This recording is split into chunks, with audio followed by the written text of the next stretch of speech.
Even though the next Google Pixel event is not until August the 13th, it appears as though Google is tired of waiting. Maybe they're just aware of all of the many leaks which have happened that have shown us exactly what the upcoming Pixel 9 series of phones is going to look like. Because of that, they have posted to their social media accounts a couple of videos that we need to very quickly take a look at. I do also really quickly want to say, people often talk about how like Google can't stop these leaks and how like they must just be totally incompetent.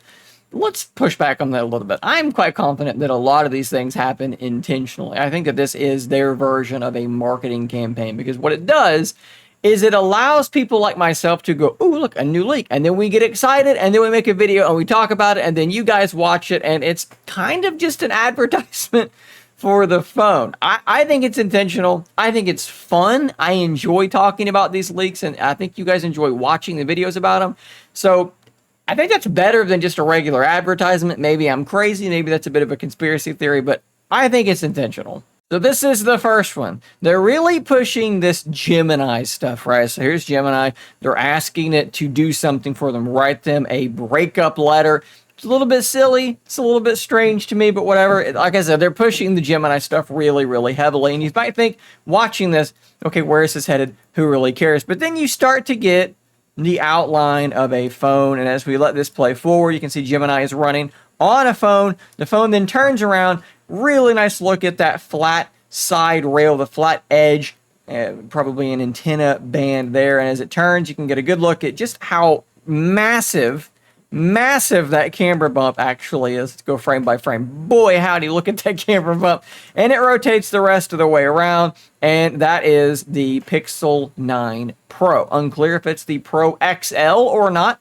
The Pixel 9 Pro is going to look basically the same as the XL, other than it's not quite as extra large. But again, ladies and gentlemen, that is your first best look yet at the Pixel 9 Pro. Temperature sensor is still there. Telephoto zoom, ultra wide, and then of course a primary wide angle camera lens. And let me see if we kind of go through this one more time. Can you tell, does this look like it's matte or glossy, this back? Really difficult to tell. This is definitely glossy on the side rail, which tells me this is probably a matte finish on the back, which is something that I definitely love to see.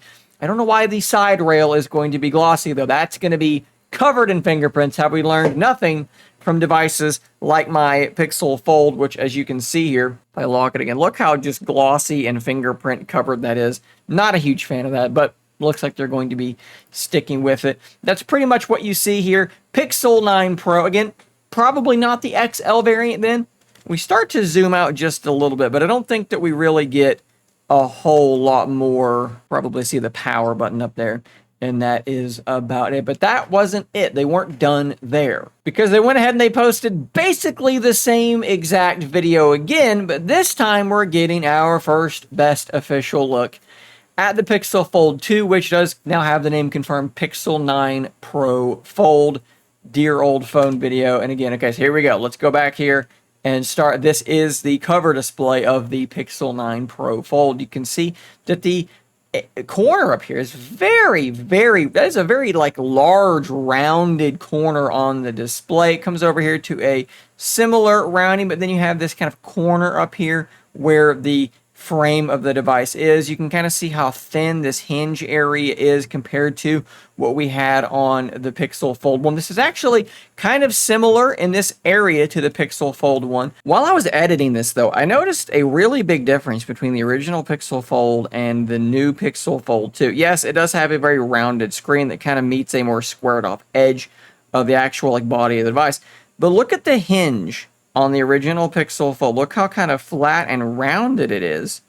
And then look at what we were just talking about with the Pixel 9 Pro Fold. It has a hinge that looks much more like the OnePlus Open or like the Galaxy Z Fold. I think that this is an entirely new hinge on this new device. I think that they have re-engineered it from the ground up. And of course, that does make sense because you could actually see a bit of the hinge before that wasn't underneath the screen. That was kind of the benefit of this larger bezel area. It was kind of like Surface Duo. That, of course, is gone. Big changes to the hinge. Maybe a slightly better look at it there. You can see how thin the bezels are going to be, slightly thinner than it is on the original Pixel Fold. As it opens up, here is our inner display of the Pixel 9 Pro Fold. Of course, yes, those bezels are much, much, much smaller than the much maligned bezels on the original Pixel Fold. As you can see here, we do not have a selfie camera hidden away in that bezel. The selfie camera actually should be about right there, and I think that they have just sort of digitally removed it, because my understanding is this is a hole punch selfie camera. This is not an under display camera as far as I'm aware, as far as the other leaked images have shown. So this is probably a 3D render. This is not like a physical, video of the phone. So maybe they've just sort of strategically removed it there. Power button there, volume rocker there. As we roll forward and the device begins to close, there is your giant, strange looking camera bump on the Pixel 9 Pro Fold. Again, telephoto, probably a wide, probably an ultra wide, maybe a depth sensor up here for uniformity, LED flash, and then probably a microphone there. No temperature sensor on the Pixel 9 Pro Fold. You can see a speaker grill up there. And the device begins to close just a little bit more. I'll tell you that this thing does look very, very thin. I also think that while the bezels are smaller, I don't think that they are as small as some of the other competition. You can be the judge of that, but to me, that looks like that might be slightly larger than the OnePlus Open, but it's definitely in the range, in the ballpark of the OnePlus Open. And then to top things off, Google India posted this image. They say August the 14th. It's a different region. It's the 13th for the vast majority of us. And guys, this looks so remarkably similar to the OnePlus Open that it is not even funny. Maybe I'm crazy, but this looks like it's matte, which is what the OnePlus Open is. This looks matte, which is great. Really happy to see that. That cover display looking very, very similar. It was in Google Photos. Very, very similar to the OnePlus Open there as well. Man, this thing just looks like the OnePlus Open, and maybe that's a great thing for you. It's definitely taller than the original Pixel Fold is going to be, but again, there is one more sort of closing look at the Pixel 9 Pro Fold via Google India. But guys, not much more to say than that. They've just shown us the phones, and they've confirmed once again August 13th is going to be the date. You're going to want to be subscribed to this channel, as I'm going to keep you up to date with all of that news, and I'm hopefully going to be reviewing one or more of these phones sometime after August the 13th. Guys, thanks for watching. Subscribe for more content just like this, and until next time, stay nerdy, my friends.